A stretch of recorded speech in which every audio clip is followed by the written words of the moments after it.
$1,000 sat on the cleared table, quiet and innocent, like it didn't understand the power it held. No cameras pointed that direction. No eyes lingered. Just folded bills where a plate had been minutes earlier. To the woman who forgot it, a billionaire rushing into an emergency meeting, it was nothing. Pocket change. To the man standing there with a damp cloth in his hand, it was rent, tuition, groceries, and breathing room all rolled into one. It was the difference between drowning and surviving. And in that silent moment, with no one watching, Nathan Cole's life split into two possible futures.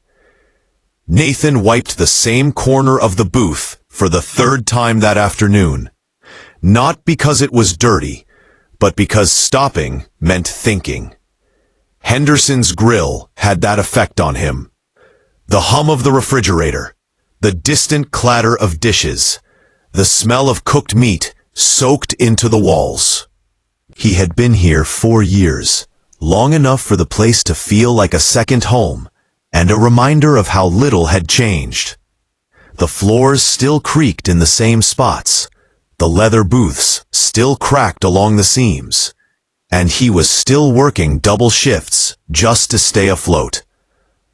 Outside, downtown traffic rushed past the wide glass windows, people in suits moving with purpose, lives neatly organized into calendars and meetings. Inside, Nathan moved from table to table, invisible and efficient. Refill water, clear plates, smile when required. Don't slow down. His phone buzzed in his apron pocket, sharp and insistent. He already knew what it was before he looked. Another reminder from his son's school. Tuition due. Balance outstanding. Final notice soon. He stared at the message longer than he should have, then deleted it, like that could erase the problem. The numbers never worked, no matter how often he ran them. Rent swallowed most of his paycheck. Food ate the rest. Tips were supposed to cover emergencies, but emergencies had become the norm. Lucas was 8 and still believed his father could fix anything. That belief was both Nathan's greatest comfort and his heaviest burden. Lucas asked innocent questions that cut deeper than accusations. Why couldn't they stay in one place longer? Why couldn't they get a dog? Why did Dad always look so tired? Nathan answered with humor and promises shaped like someday. Someday they'd have a better apartment. Someday he'd get a better job. Someday things would be easier. That afternoon, the woman arrived like she belonged somewhere else entirely. Confident steps, perfect posture, clothes that whispered money without shouting it. She slid into a booth near the window and stayed half in her phone, half in another world. Nathan served her quietly, efficiently, like he did everyone else. She ordered without looking at him, ate barely half her meal, then left abruptly when her phone rang. Urgency written into every movement. Nathan didn't think anything of it at first. He went to clear the table, already planning his next task, already tired. That was when he saw it. A stack of bills, partially hidden beneath a napkin. Crisp, heavy, real. He lifted the napkin, and his breath caught, as if the air had been punched from his lungs. $1,000. His heart pounded so loudly he was sure someone would hear it. He glanced around the restaurant, instinctively checking for eyes, for judgment, for consequences. The room was nearly empty. No cameras, no witnesses, just him and the weight of money he had never held before. His mind exploded with possibilities. Rent paid, tuition covered, bills caught up, groceries without calculating every item, new shoes for Lucas that actually fit. No more begging for extensions. No more pretending everything was fine. The thought followed immediately, quieter but sharper. This isn't yours. He stood there longer than he should have. Money in hand, time suspended. To the woman who left it, it would barely register as a loss. To him, it was life-changing. And no one would know. That idea echoed again and again, growing louder each time. Nathan wasn't a bad man.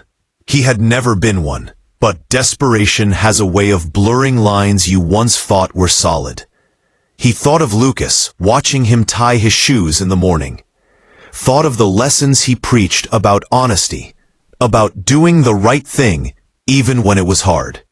Thought of the man he wanted his son to become.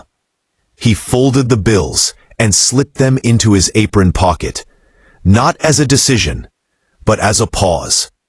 Just time to breathe, just time to think. The rest of the shift passed in a haze. The money felt heavier with every step, like a question pressing against his ribs.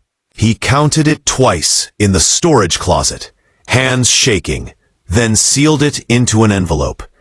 He told himself he would turn it in. He just needed a moment to steady himself. A moment to let go of the future he had already imagined. Then his phone buzzed again. Final notice. 4 days. Payment required, or Lucas wouldn't be allowed back in class. Nathan stared at the screen until it hurt. 4 days felt like 4 minutes. When the woman returned, scanning the restaurant with controlled urgency, the decision was ripped from him. His chest tightened as she spoke to the manager. As the manager called him over, as the moment of truth arrived sooner than he was ready for. He handed over the envelope without ceremony. The money was counted. Everything was there. Relief flickered across her face. Then something cooler replaced it. Suspicion. Distance. A reminder that trust, once shaken, never fully settles again. Nathan watched her leave, the door swinging shut behind her, taking with it the future he had held in his pocket for less than an hour. He felt empty, hollowed out by the weight of what might have been. The manager's disappointment lingered heavier than anger would have. The night dragged on. Tables filled and emptied. Orders were taken. Plates cleared. Smiles forced. Nathan moved on autopilot, replaying every second in his mind. He had done the right thing, but the right thing hadn't saved him. It hadn't solved anything. It had only cost him the comfort of believing things might finally change.